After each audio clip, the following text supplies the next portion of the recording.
Olá, hoje a gente tem uma conversa muito especial no Talks com Bia Ferraz. Eu estou aqui com a doutora Doli Cancage, psicanalista, doutora em psicologia clínica, mestre em gerontologia. A conversa hoje vai ser muito gostosa, porque a gente vai falar sobre revisitando suas histórias. E ela tem muita coisa, muita experiência para trazer para a gente. Doli, compartilhe um pouquinho da sua história e a gente entra nesse tema, revisitando a sua história. Me conta um pouco, quem é Doli? Que prazer estar aqui com você novamente e que oportunidade de poder falar um pouco de algo que pode ajudar as pessoas a entenderem as suas vidas, as suas trajetórias. Então, eu sou uma mulher de 72 anos e os últimos 45 anos eu me dediquei ao trabalho da clínica da psicanálise. Ou seja, eu venho me especializando cada vez mais para entender e para dar um novo significado nas histórias das pessoas, ajudá-las. Mas durante a minha trajetória de vida, por isso que eu chamo Revisitando as Histórias, eu penso ser muito importante a gente olhar como foi a vida de cada um, para ajudar a determinar algumas escolhas. Como é que a gente veio a essa terra, a esse planeta, e o que a gente traz das nossas histórias, dos nossos antepassados. Acho que isso ajuda muito. Esses processos de amadurecimento, Doli, como eles acontecem dentro da trajetória clínica? Como é que isso funciona dentro do processo? Então, uma das coisas mais importantes é o terapeuta, o psicanalista, conseguir entender quem é essa pessoa que tem múltiplas faces, múltiplas cores, que está ali para conversar, para saber um pouco, para dar um novo significado, ou seja, ressignificar o que foi o passado. Então você vai entendendo o amadurecimento como um processo, como uma somatória de experiências, de lutas, de lutos, e não só uma somatória de anos. Os anos são importantes, mas amadurecer nem sempre quer dizer que eu tenho 60 anos, 50, 80, porque algumas pessoas só envelheceram, cronificaram-se, mas não se desenvolveram, não amadureceram. O amadurecimento é realmente um processo árduo, difícil, e muitas vezes as pessoas tentam negar porque é pensar também na morte, na finitude. Isso é o que a mídia tenta muitas vezes tirar do foco e só mostrar coisas incríveis, coisas maravilhosas e deslumbrantes. Não é assim. Como você trouxe, né? É um processo e é difícil. Agora, acabei de me lembrar, durante as nossas conversas passadas, sobre Cronos e Kairos. Kairos, tá certa a minha pronúncia? Perfeita. E eu me lembro que Cronos e Kairos têm uma diferença, né? Que é sobre tempo. Que é Ai, que linda essa tua lembrança. Não foi? Sim. E eu queria que você comentasse um pouquinho o que é Cronos e Kairos dentro desse processo se tem relação com o processo de amadurecimento. Totalmente, que bonito. Então, Cronos, a gente pode entender que é a passagem dos anos, é aquilo que diz da tua identidade. Eu tenho 60 anos, tenho 48. Cronos, na mitologia grega, o Cronos devorava os filhos. Por quê? Porque ele não queria que os filhos mostrassem quem ele era, a idade, o crescimento. Na medida que os filhos pudessem crescer, eles, quem sabe, fossem seus rivais. Então, Cronos era esse marcador do tempo. E na nossa vida, ele mostra coisas. A gente precisa do tempo, a gente precisa saber o que a gente fez, o que a gente vai fazer. Então, está na fase de estudar, depois de procriar, ter um amor. Então, o Cronos vai nos mostrando essa passagem. Mas o Kairos é um tempo que vem da história grega, que amplia. É um tempo que nos diz: a Bia é uma mulher que tem 3 filhas, mas que amou, que tem um gosto pela literatura e pela arte. Então, assim, o tempo Kairos é esse tempo, né, filosófico, é um tempo de amplitude e que nos faz permitir entender o nosso processo geracional, mas também mostrando as nossas possibilidades. Então, assim, é muito bom poder trabalhar com esses 2 tempos. E eu acho que na clínica a gente faz isso, porque precisa ver ainda o desejo. Isso pode estar em qualquer idade. Eu tenho pacientes de 90 anos que fazem coisas, que sonham em viajar, que sonham em rever lugares, que querem executar outras coisas, mas assim, sem ficar na loucura e naquela negação profunda de que hoje eu não preciso de mais nada porque eu tenho vai ter uma pílula mágica, ou eu vou ter um procedimento, ou eu vou entrar naquela coisa assim da melhor idade. Não é a melhor idade, é uma idade. E que vai ser essa idade que eu vou vivenciar. Vou vivenciar, se eu puder. Se eu não ficar adoecida porque eu estou envelhecendo, ou se eu não ficar presa numa loucura fóbica, mania. Não, eu posso tudo, então eu vou fazer todas as coisas, sabe? Naquele processo que a gente vê algumas pessoas assim, completamente achando que podem tudo. Não, não posso tudo. Posso coisas, mas também saber dos limites e das limitações me parece ser muito importante. E esse é um trabalho que dentro da clínica a gente precisa trabalhar, precisa ajudar os pacientes a entenderem. E o terapeuta também precisa de terapia e de uma compreensão, que é a supervisão, é uma coisa que te amplia. Porque senão você fica naquele mundo mágico e louco de que todo mundo pode ser atleta, campeão, subir no Everest. E se existe isso também, né, Doli? A pessoa que ela não consegue entender o limite do corpo em relação ao que ela deseja conquistar e fazer e tudo mais, e até que limite ela leva esse corpo. Se isso também está dentro de um processo de amadurecimento dessa pessoa, ou vem pela história, de repente ela já há muitos anos sempre foi esportista e tudo mais, e ela quer levar isso para longevidade. Como é que isso funciona? E se isso acontece dentro da terapia também, de alguém chegar e falar assim, puxa, eu tô pedindo, meu corpo já não está atendendo e isso está me deixando mal por não conseguir. Isso então, acontece? Acontece muito, porque assim, também tem uma idealização, uma fantasia de que o envelhecer vai poder fazer tudo. Então, mesmo que eu fui atleta, ou bailarina, ou dancei, eu posso fazer coisas, vou continuar fazendo. Se Deus quiser, a pessoa pode, se ela tiver um pouco de saúde, ela vai poder fazer muitas coisas. Mas ela não pode fazer de uma forma enlouquecida. Então, o que eu sinto que a mídia muitas vezes nos coloniza e nos faz acreditar de que, assim, se eu não fizer tantas malhações, se eu não fizer tudo isso, se eu não estiver tão linda, se eu não puder ter 20 namorados, eu posso tudo. Não, não pode. Então, muitas pessoas acabam não aceitando esse momento da vida, brigando o tempo todo com elas mesmas, com as outras pessoas, porque acabam acreditando que tudo é possível. E é importante ver, não é que somos limitadas, mas temos alguns limites. E temos muitas possibilidades. E uma das coisas boas é também rever quem eu sou, o que eu fiz, o que me deu alegria, como mãe, como avô, como avó, como empreendedor, sabe? Como alguém que consegue ficar em silêncio. Eu tenho um amigo que foi agora fazer 4 dias, ele teve num retiro espiritual e foi maravilhoso. Ele falou, eu pude ficar em silêncio, eu não mexi em celular. O quanto isso também é importante, esse voltar para dentro e não só ter que acontecer o tempo todo. Acho que a gente vive o tempo todo, sabe, com essas ideias, com tudo isso que nos vem, que a gente pode, se não fizer tudo isso. Ouvir uma música é incrível, ver um filme também é muito bom, ler livros, conversar, quer dizer, e o vinho, e a música, e algumas coisas que ficaram muitas vezes tão longe, porque é como se só ação pudesse acontecer e tivesse que acontecer.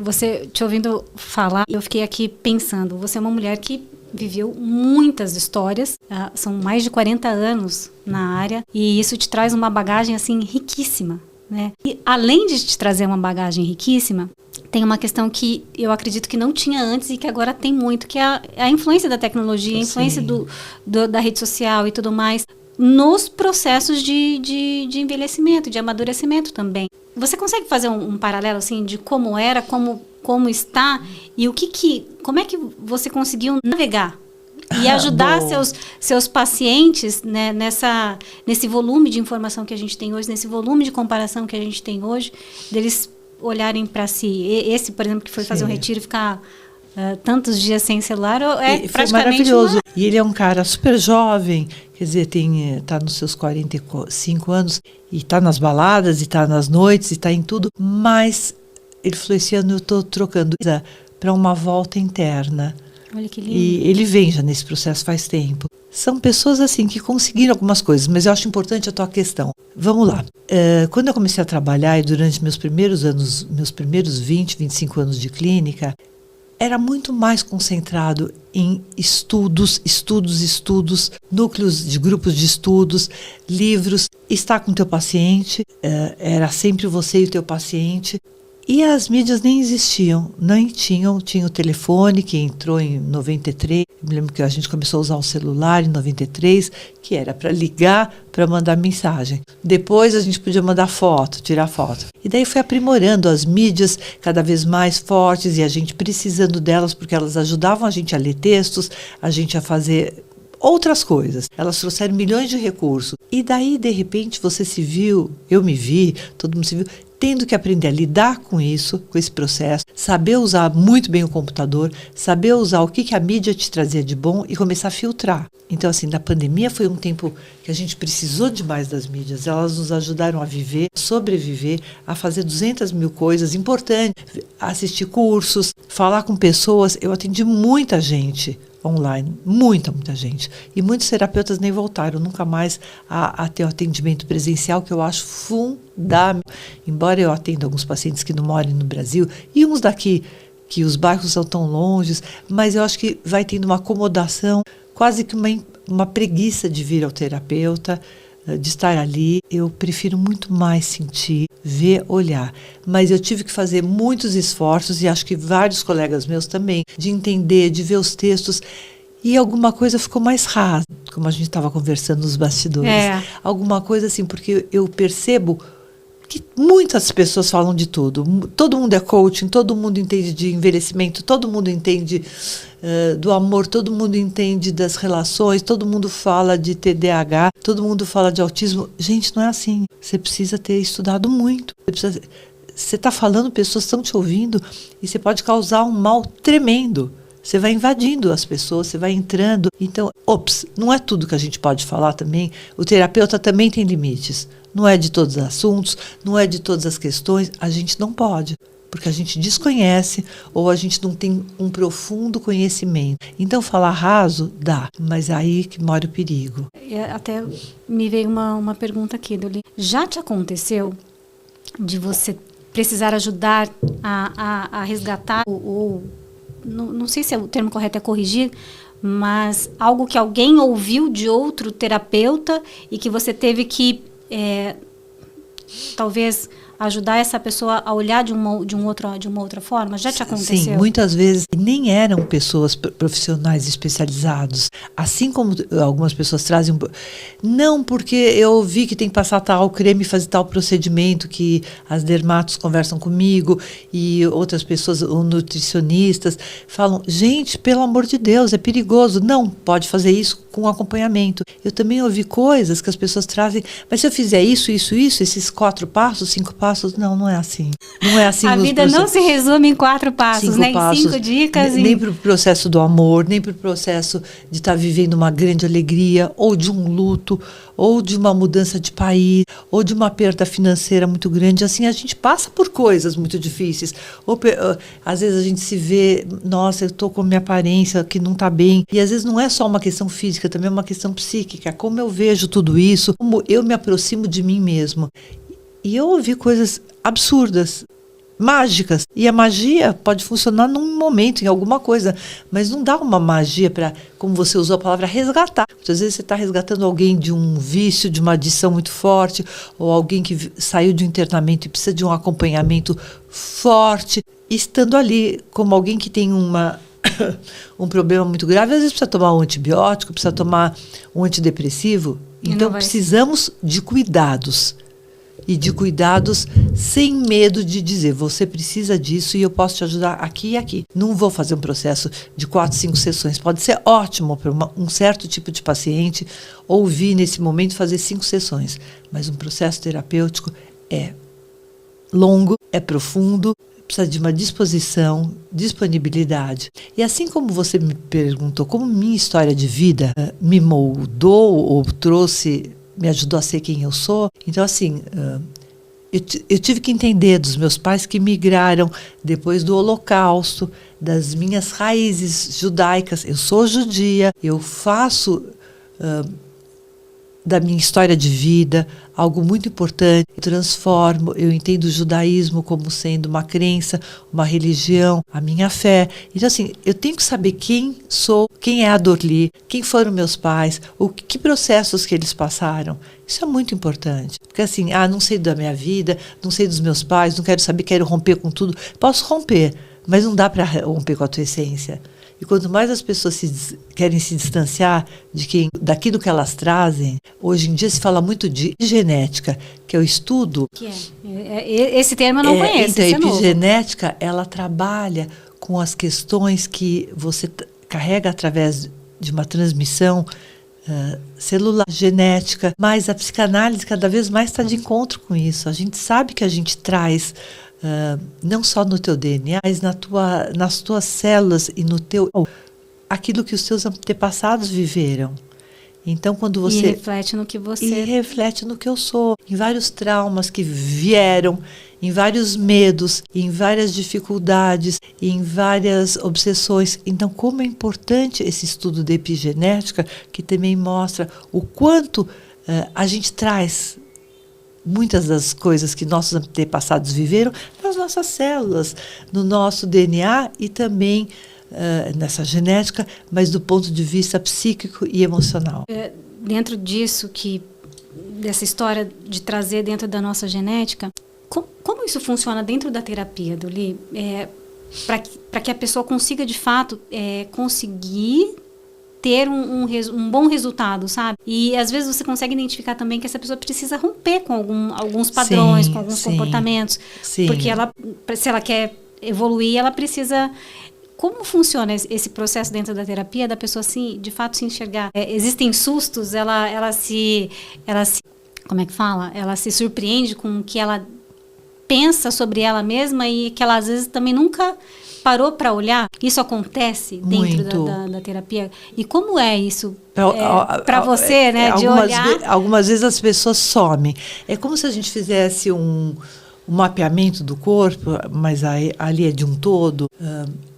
que você vai percebendo, que você vai vendo com a tua experiência, eu acho que é uma das poucas profissões que mais experiência, na medicina assim também, na psicanálise também é muito, que a tua experiência, a tua escuta, aquilo que você ouviu, aquilo que você viveu, e as tuas próprias experiências podem ajudar a ampliar não só o repertório, mas a capacidade dessa pessoa se perceber fazendo parte de um elo internacional, de uma cadeia. Como você disse, às vezes a gente rompe com algumas coisas, escolhendo, percebendo e ficando. Não assim, vou romper, como muitas pessoas rompem, só que daí aparece as dores, as mágoas, as raivas, os lutos, nos sintomas, né? Por que eu não estou andando? Por que eu não consigo ir para frente na minha vida? Por que eu estou com essa dor na perna e tudo isso? O que está sendo impeditivo?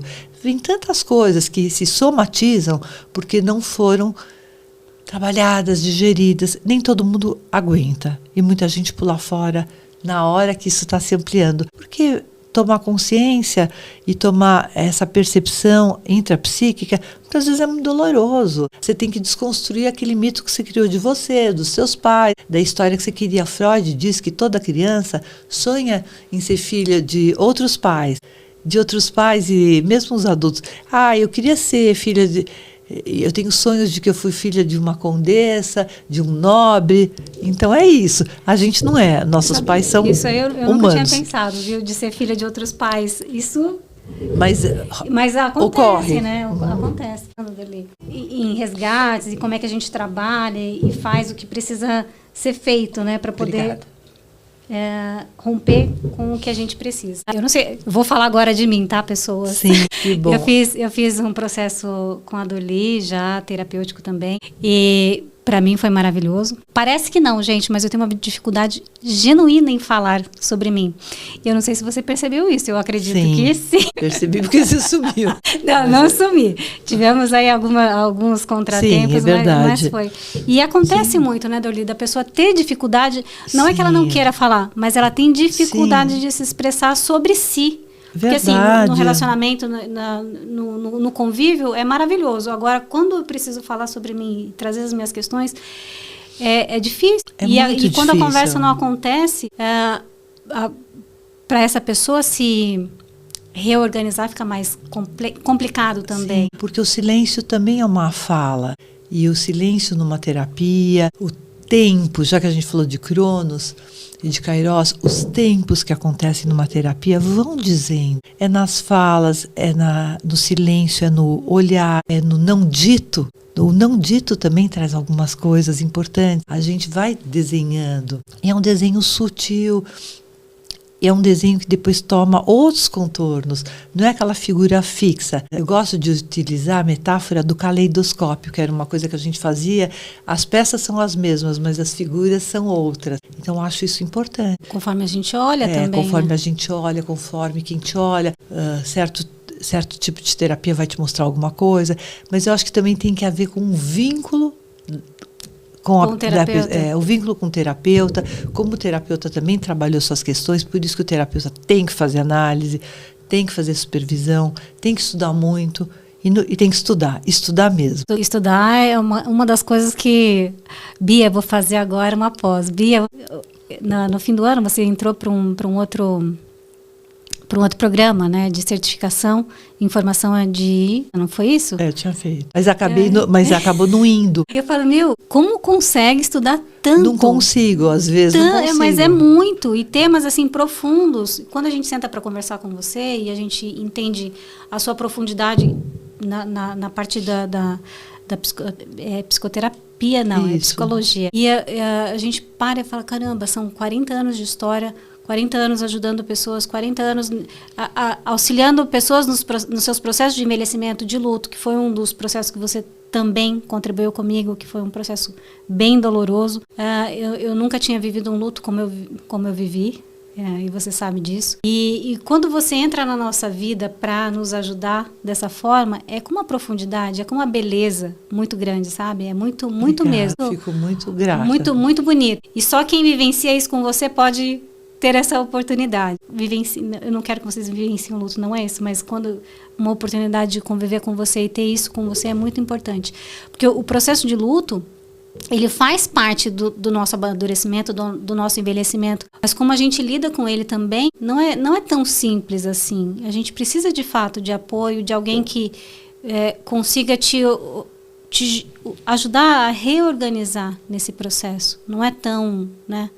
Tem pessoas que passam e conseguem, mas tem outras que precisam de fato de um apoio. Não é tão simples. Não é tão simples. E muitas vezes a pessoa consegue porque ela vai pondo em gavetas e vai trancando, né? A gente coloca coisas e um terapeuta só pode entrar com a permissão. Então, assim, também tem que haver essa possibilidade, porque às vezes você percebe alguma coisa, mas ainda não é o momento, não é o timing de você estar trabalhando. Então, é importante ter uma conduta que vai ser reparadora, mas que tem que ser muito cuidadosa. Tem que ser muito cuidadosa, porque às vezes ninguém de nós está pronto para ouvir coisas e tá. E o terapeuta também não é o dono da verdade. Isso também é importante. Não é porque eu tenho conhecimento de alguma coisa, eu sei tudo. Não sei, é junto com o outro. A gente cresce muito com o nosso paciente, a gente cresce muito ouvindo e tendo essa oportunidade, que é uma coisa maravilhosa, de estar junto, trabalhando nas dores, nos amores, nas possibilidades. Então, acho que é o amadurecimento. A nossa vida é uma vida com possibilidades, sem magias loucas e sem achar que a gente muda tudo, porque não muda. Eu fico imaginando o quanto de histórias você já ouviu ao longo da minha história. Da sua história. Da minha jornada. E quantas pessoas você ajudou nessa jornada, nessas caminhadas. E o quanto isso te traz de bagagem também. E quando a gente senta para conversar com você, é uma paz. Eu falo para você, nos seus vídeos, é uma paz. Te ouvir falar é uma paz, porque você traz isso dentro do seu atendimento, dos seus vídeos, de tudo que você faz.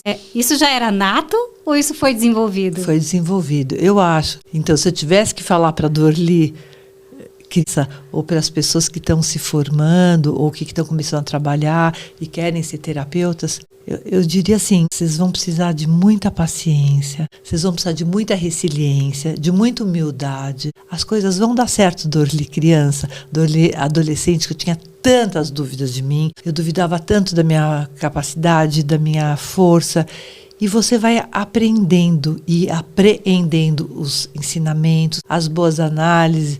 Eu tive uma analista que eu tenho a maior gratidão, a doutora Marisa Diniz, querida, que mora em Santos, o doutor Luiz Altenfelder, que até hoje me acompanha. Assim, tem pessoas que foram formadoras. Os livros, os estudos, os cursos foram ótimos, mas essas relações terapêuticas, analíticas, fortes, que me acolheram nas dores, tudo isso me ajudou. Então eu diria para quem está começando, não desiste, vai, continua, não é fácil, não é aquilo que estão te vendendo, mas você vai poder. Aceita errar, aceita não ser escolhido, aceita que o paciente não quer ficar com você, aceita que você não é perfeito, não queira ser tudo, mas vai com calma, porque as coisas vão chegando e vão se abrindo. Acredito que o universo se abre mesmo, que tem essa questão de você coloca, você planta situações e elas vão, de algum jeito, desabrochando, outras não, outras precisam ser tiradas, algumas ervas daninhas vão nos fazer mal, assim como a gente precisa se afastar de algumas pessoas, a gente precisa nunca deixar de se aproximar de quem a gente é, na nossa essência e na nossa verdade. Se eu pudesse falar hoje para a Dorli jovem, ela escolheria a ser terapeuta? Olha, foi uma das coisas assim que eu trouxe com filhos, com casamento, com perdas, com ganhos. E eu tive oportunidades de ter outras profissões. Eu, às vezes, penso em ampliar com alguma coisa ainda. Então, dos meus sonhos de ampliar, de fazer aquilo que eu te contei, que a gente conversou sobre trabalhar em atendimentos familiares, com a questão das consultorias em família, que eu acho que é muito importante, porque eu estudei muito família, eu atendo famílias, então direcionada, sucessão familiar, é uma coisa que eu gosto, trabalhar as questões com a arte. Com a arte eu estudo muito, eu leio muito e eu me embebo da arte para sobreviver. Eu acho que eu escolheria, assim, essa profissão. É bom, eu sabia da resposta, eu perguntei só para cutucar, para falar de novo. É bom, né? Porque, de fato, não tenho dúvida que você fez a sua melhor escolha. Quando você olha para a sua jornada, para a sua carreira, vivenciando tudo o que você vivenciou, as escolhas que você fez, renúncias, família, e ainda escolhendo a terapia, ainda escolhendo ajudar pessoas, como, lógico, que aconteceram situações em que você também precisou de ajuda e você foi buscar. Nos seus momentos que você estava mais introspectiva, como você conseguia guardar isso numa caixinha e falar assim, agora isso aqui está aqui e agora eu sou a profissional? Eu acredito que deve acontecer um certo tipo de desenvolvimento também, muito forte, para você conseguir, assim, ou então, em momentos eu falei, Bia, eu tive que, de fato, parar porque eu não conseguia conciliar. Como é que foi? Ou foi misto? Tinha épocas em que eu consegui, tinha épocas que eu não consegui. Foi híbrido. Foi híbrido, né? Foi híbrido, é híbrido, porque tem momentos que você precisa dar uma parada, mas as tuas vivências, e você vai com a supervisão, com muitos anos de análise, entendendo que são processos e que você não pode, agora eu vou parar, não sei que você pare mesmo. Junto com a vida do paciente, tudo aquilo que você aprendeu, desenvolveu, vai sendo algo para um acolhimento melhor e maior. Assim eu penso, né? Pode ter outras pessoas que pensem diferentes. Eu acho que isso vai completando um pouco a tua escuta, o teu estar junto, a tua presença, e as tuas dores, elas te acompanham. E você é uma só. Embora tenha o teu lado profissional, que você aprenda com técnicas, aprenda com muitas coisas, mas nunca o teu lado pessoal deixa de estar junto, de existir, de olhar, de ter teus critérios, e também entender que em alguns momentos você não vai poder ajudar, que você não consegue, e parar de se exigir tanto. Eu acho que isso daí é muito importante. Quando você para de se exigir tanto, daí que as coisas fluem mais. Mas eu acho que isso só acontece depois de um processo de amadurecimento, não é? Eu acho que é mais... mas a gente também deixa de se cobrar tanto. Pelo menos eu. Com o amadurecimento, sim, você né? deixa, porque você sai daquela posição tão onipotente que você acha que você tem que ser incrível, fazer aquelas sessões que os grandes autores da psicanálise, Freud, Melanie Klein, Bill, todos faziam. Gente, eles eram humanos, eles não faziam. Eles não faziam. E a gente também não faz. Mas a gente, é um processo. Você vai costurando com fios de ouro, às vezes com fios podres, com fios de dor, com fios de... Você vai costurando o nosso mundo interno, que é sempre esburacado. Imagino que, pelo menos em mulheres, eu não sei como é que... Eu acredito que tem aí uma diferença, né, entre um amadurecimento numa mulher e num homem. São amadurecimentos diferentes, né, porque as histórias também são diferentes. As exigências da vida também são diferentes. Olhando para mim, eu vejo que eu comecei a amadurecer a partir dos 40. É muito tarde. Você vem amadurecendo sempre. Você sempre foi uma cuidadora. Você sempre foi alguém que olhou. Mas eu acho que os 40 anos são marcos. Eu acho que a gente amadurece mesmo a partir de um certo momento que você começa a entender o que não é tão importante, o que é iminente, o que é urgente. A gente vai tentando fazer essas coisas. E como eu preciso olhar para mim, parar, descansar, sair de cena um pouco. Acho que tem tudo isso. Tem. E olhando para... Vamos falar mulher. Tem marcos aos 40, aos 50, aos 60? E alguma coisa vai mudando, Doli, ou não? Vai mudando muito. Ter filhos ou não ter é algo. Ter tido amores e viver com alguém. Como eu me relacionei com meus pais, entender um pouco disso... E parar de cobrar tanto deles, o que eles não podem ser, quem eles não foram. Meu corpo que está se transformando. A menopausa, que me traz questões emocionais, físicas e psíquicas. Aquele corpo que é muito legal, mas pode não ser tão maravilhoso. Mas é um corpo de vida, é um corpo que amamentou, é um corpo que pariu. Enfim, ou não ter tido filhos, que também são questões que eu tenho que entender por que eu não quis, por que eu não pude. A menopausa, que vai me levando para um outro momento, para um outro movimento. Então, assim, os 50 anos vão trazendo coisas, os 60 anos vão me dando mais leveza de coisas que eu já tive, de coisas que eu não vou ter, de coisas que eu consegui. Eu acho que a gente começa a ganhar dinheiro a partir dos 45. Sempre eu acho que é mesmo 40, 45 anos, a não ser que você tenha uma profissão, que você é uma artista de cinema, ou que você é uma top model, mas nas outras profissões tem um tempo mesmo. Para acontecer, Sim, né? Para acontecer. Eu comecei a me sentir mais realizada a partir dos 50 anos, dos 47 para diante. Então, assim, você vai formatando algumas questões tuas e vai seguindo. Acho que é importante também você ter um eixo. O que eu aprendi muito com você na mentoria, nas mentorias importantíssimas, foi ter uma organização, ter um eixo, ter uma direção, para pôr em prática, não ficar também, eu que sou muito do mundo das ideias, também conseguir essa organização. Não, o que nós vamos falar? Vamos trabalhar isso, vamos ver isso. Quais são não os passos, mas que caminhos. Isso me ajudou muito a também organizar alguns pacientes. Olha, que bacana. Porque tem uma coisa prática, tem uma coisa estabelecida, que talvez o mundo da comunicação, das mídias, e tendo depois esse aprofundamento com você, também foi importantíssimo. É bacana, porque a gente consegue trazer pinceladas do que a gente vai aprendendo com o outro.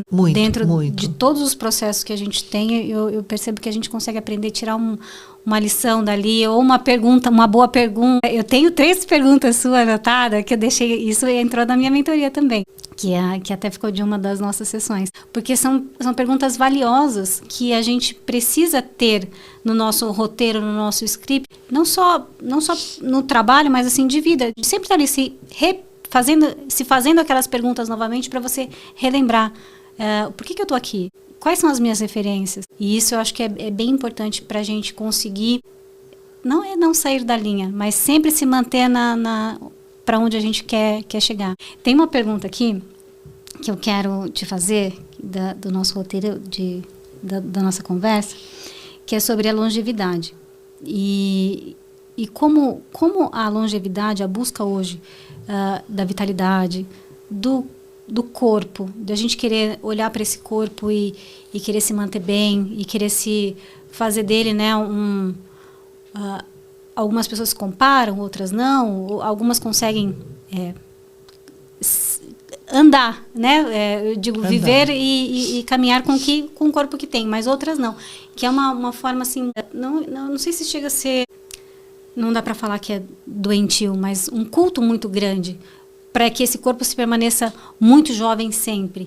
Como isso acontece dentro da terapia? É fácil da pessoa se enxergar e falar assim, puxa, passei do limite em relação a isso? Não Nessa é fácil. busca da longevidade no corpo, na aparência?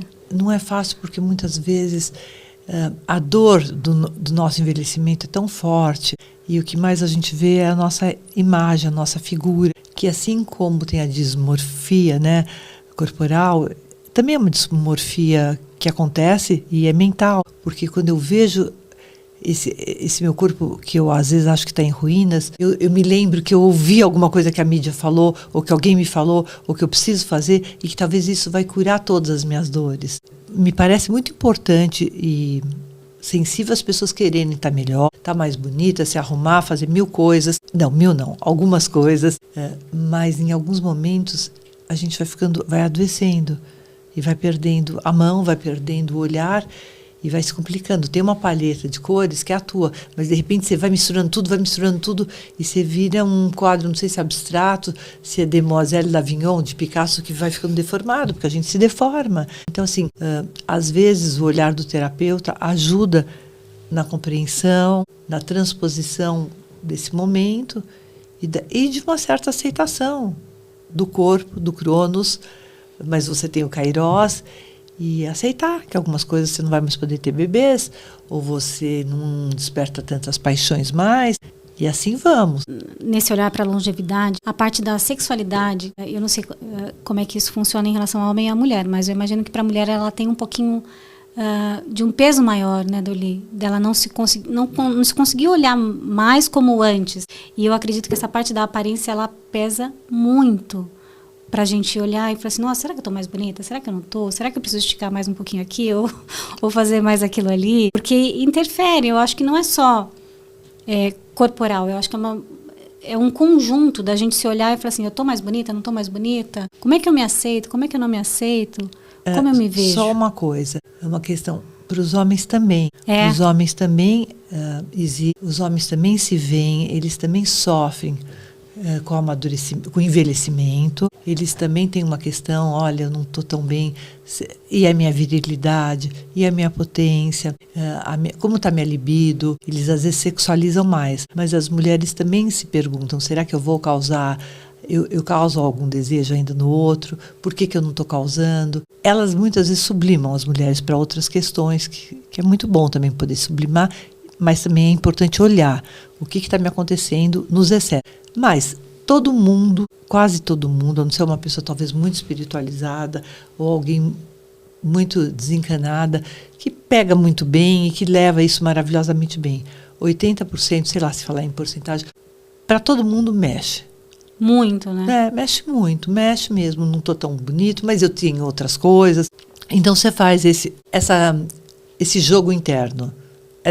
Esse jogo de compensações. Mas olha, eu construí uma família, mas eu também tenho um trabalho, mas eu também fiz coisas boas. E as pessoas adoecem mesmo e entram numa profunda depressão, numa melancolia daquilo que eu fui, daquilo que eu não sou mais. Porque assim, o luto você trabalha o luto e vai bem. E a melancolia, se não for trabalhada, é de um adoecimento enorme. Mais difícil o resgate, mais difícil... Porque eu fico presa naquilo que eu fui. E eu fui, então morreu uma parte minha. Eu não sou mais. Eu não consigo me ver sem me ver naquela foto de quando eu tinha 40 anos. Ou daquele jeito que eu atuava. E daí eu fico presa a uma imagem, a um modelo, a uma situação. E isso, por muitas vezes, além de ser doloroso, é perigoso. Você fica num adoecimento, você se cronifica. E daí, com o trabalho de terapia, muitas vezes eu consigo fazer essa passagem e entender que outras coisas têm e outras coisas são ótimas. Não estar doente fisicamente ou ter possibilidades de sair, de caminhar, de andar, que delícia, de fazer parte de um grupo, de um coral, de fazer viagens. Então, assim, são paliativos? Não acho. São possibilidades. Que vão se abrindo.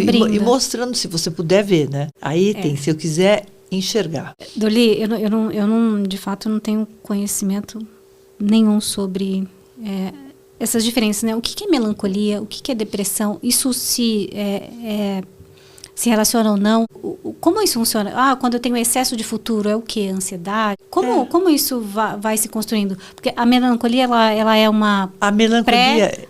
A melancolia, pré-depressão? sim, como é que a gente vai identificando isso? O processo da melancolia é ficar preso com o objeto que morreu, ou com a situação que eu não tenho mais, ou eu morava em Portugal e agora eu tenho que morar aqui. Então, eu fico ligada a Portugal, eu fico ligada como eu era em Portugal. E se eu não conseguir trabalhar e tratar isso, eu vou ficando, me isolando, saindo fora de todos os circuitos, eu fico com aquela dor, eu me identifico com aquilo que ficou, com aquela pessoa que eu perdi na melancolia, meus pais, um amigo, um amor. Então, eu tenho um tempo do luto, porque o luto é a dor de uma perda, mas eu tenho a pulsão de vida que vai vindo, que vai vindo. Tem o luto, cinza, preto, e tem a pulsão de vida que vai trazendo algumas nuances de cor, um pouco de lilás, um pouco de azul, um pouco... Então, assim, eu tenho a dor da perda, mas eu também começo a sentir dentro de mim, ai, que bom ter uma música, ai, que bom eu fui no cabeleireiro. Então, assim, o luto é um processo mais saudável. Na melancolia, eu fico muito presa, então eu preciso muito trabalhar. E às vezes com medicação e junto com o processo de análise. As duas coisas. Agora, assim, só pensar no futuro também fica numa coisa, numa angústia, numa agitação, porque assim, eu não vivo o que eu estou vivendo, que é muito bom. Eu fico só imaginando, só projetando. Não é o ano que vem. Gente, eu estou em julho. E tem muitos dias de julho. E julho é bom, tá frio. O julho me faz tirar meus casacos, o julho me faz ver as cores do céu. Talvez não seja um sol tão quente, mas é o sol do outono. Então, assim, eu vou lidando, ou do inverno. Eu vou trabalhando com o meu aqui e agora, com o que é possível. Agora, só projetar para o futuro, você também vai criando uma coisa, você não está em nenhum lugar, você não mora em nenhum lugar. Você mora no no man's land, quer dizer, assim, no meio de um abismo, né? Quando eu estiver lá, quando eu tiver 20 anos, quando eu tiver 40. Então, parar um pouco. É bom ter sonhos e projetos, mas vamos voltar para aqui agora. Eu vou falar que talvez esse seja uma das coisas mais difíceis. É você se manter com os pés no presente, né, Dorli? Totalmente. Ou você está no passado, vivenciando alguma coisa que você quer resgatar, ou você está no futuro, desejando algo que você quer muito, e enquanto isso você não é que não vai ser feliz, mas nessa busca de eu preciso daquilo, ou de que algo aconteça para que eu seja feliz agora. É uma ansiedade muitas vezes. Quando eu tiver isso, quando eu for, gente, tenho hoje, tem uma coisa boa quando você falou de se voltar para dentro. Hoje acontecem coisas. Vamos olhar para o meu redor, vou olhar para a minha cidade, vou olhar se eu posso fazer alguma coisa. E eu entendo que um trabalho que ajude os outros pode ser uma grande coisa importante. Em todas as fases da vida, mas na maturidade te mostra que você tem um outro propósito. Os japoneses falam do Ikigai, né? De acordar com um propósito. Eu acho que a gente tem que ter um propósito que sai um pouquinho do nosso espelho, de quem nós somos, das nossas questões. Quando eu começo a fazer algo comunitário, quando eu me dedico, eu trabalhei 23 anos, eu fui voluntária no HC, fiz vários projetos, vários trabalhos em grupos, vários trabalhos sobre as questões do envelhecimento e amadurecimento. Foi maravilhoso, aprendi muito, sou grata a várias pessoas, professor Orestes Forlenza, o Dr. Gattas, então Wagner Gattas. Foi incrível, aprendi, formei muitas gerações de terapeutas que aprenderam a trabalhar em grupo. Não precisa ser só no teu trabalho, na tua profissão. Vai num lar, vai no asilo, vai numa associação, ajuda com um pouco de dinheiro, ajuda com você estando lá. Você, essa é a minha maior mensagem. Faça um trabalho e se doe um pouco. Acho que é isso. Eu acredito que, com certeza, são processos que ajudam a curar, né, Dorli? Quando a gente faz alguma coisa pelo outro, a gente consegue se curar das nossas... De olhar só pra gente e estar no mundo fazendo alguma... Não é que você vai abraçar uma ONG loucamente, pode até fazer isso, mas quando eu começo a entender que eu posso ser muito útil e que eu posso ajudar o outro, que eu posso dar a mão pro outro, que eu posso ensinar uma profissão, dar uma comida, eu não sei. Cada um vai achar o seu lugar. Eu acho que é o que mais importante, eu diria, para a Dorli pequena, para os jovens, os adultos, façam algo que vá além de você. Muito aqui e agora. Faz um pequeno projetinho. Vou trabalhar com idosos. Vou estar num lugar com crianças. Vou sair para passear. Vou ajudar os cães. Eu não sei, cada um vai achar um lugar legal, que é legal para si, e vai tentar. Eu gosto de música, eu vou ensinar música. Eu gosto de cortar o cabelo. Tenho uma amiga que vai em vários asilos e corta o cabelo 2 dias por mês. Corta e faz o cabelo e tinge. Ela é de um outro mundo, mas ela sabe fazer isso, ela gosta e ela se doa e é lindo. Então, assim, acho que isso vai além da gente e para mim é de uma grandiosidade enorme, porque na maioria das vezes é anônimo e você tem uma satisfação e você recebe uma gratidão e acho que assim a gente caminha. Muito bom. Eu quero te fazer uma pergunta, não sei se eu deixei de perguntar algo. Não deixei de perguntar nada. Não, acho que a gente Eu tenho tanta pergunta aí. Mas eu acho que vai cansar. Vai cansar, Mas se eu não tenho nada, nenhuma outra pergunta, não deixei de te... Não, te ouvir, você me perguntando é maravilhoso, é mágico, então, mas você pode fazer a pergunta que você quiser. Eu tenho uma pergunta especial. Dorli, de hoje, como ela se vê como terapeuta? De hoje. Esquece que ela estudou 40 anos, tudo. A Dorli de hoje, como ela se vê como terapeuta? Eu me vejo com medo, algumas vezes angústias, me vejo com mais serenidade. Eu dependo menos da minha profissão, no sentido de me reconhecer como alguém que conseguiu muitas coisas. Eu agradeço muito aos meus pacientes, com os quais eu aprendi muito, com as pessoas que me deram essa oportunidade de estar junto. Isso para mim é maravilhoso. Eu me vejo com um lugar que eu conquistei dentro de mim mesma e que eu acho que eu pude fazer alguma coisa pela sociedade, nessa mistura de voluntariado com propósito, que foi esse trabalho, esses livros, a minha tese de doutorado e de mestrado que eu desenvolvi no IPQ da FMUSP. Eu sou gratíssima e eu acho que eu diria para a Dorli de hoje, fica calma também. Fica calma, você não vai conseguir tudo. Não é possível você falar que fica calma, porque você já é calma. Mas não sou. Tenho minhas angústias, minhas inquietações e até que me movimentam a ler, estudar mais, a querer estar com você, a fazer novos projetos, a aprender. Eu tenho uma inquietação, sim. Também tenho. Eu acho maravilhosa. Para mim é uma honra estar com você. Para mim é uma honra, é uma gratidão. E é genuíno, você sabe disso. Muito genuíno, porque eu aprendo muito. Essa sua energia, você não faz ideia do que ela faz com as pessoas. E você tem que falar mais e muito mais. Vamos estar juntas. Porque de fato você me emociona. Porque você traz isso, a sua vitalidade é genuína. E faz a gente querer também, sabe? E acho que aí está a sua grande força mesmo, de você mostrar para as outras que estão vindo assim, atrás de você, que assim, olha, vem que você vai ser maravilhosa também, vem que você vai conseguir também, Obrigada. Vem que você vai conquistar também. Obrigada. Você traz essa mensagem, essa paz, e é muito, muito, de verdade, é muito genuíno, muito bacana, de fato, ter a oportunidade de conversar com você, ter a oportunidade de te ouvir um pouquinho, ter a oportunidade de o som, assim, da sua voz é muito, muito, muito bacana. Então, o meu muitíssimo obrigada por hoje. Muitíssimo obrigada pelas conversas que virão, que eu acredito que serão ainda mais interessantes, como sempre é muito interessante. Então, muito obrigada. Eu que agradeço, gratidão enorme de você ter aceito da gente estar juntas, a gente poder trabalhar com a tua expertise, com o meu jeito, e você vai guiando esses caminhos. Vamos estar juntas. Muito bom. É muito bom. Beijos, até mais. Até mais.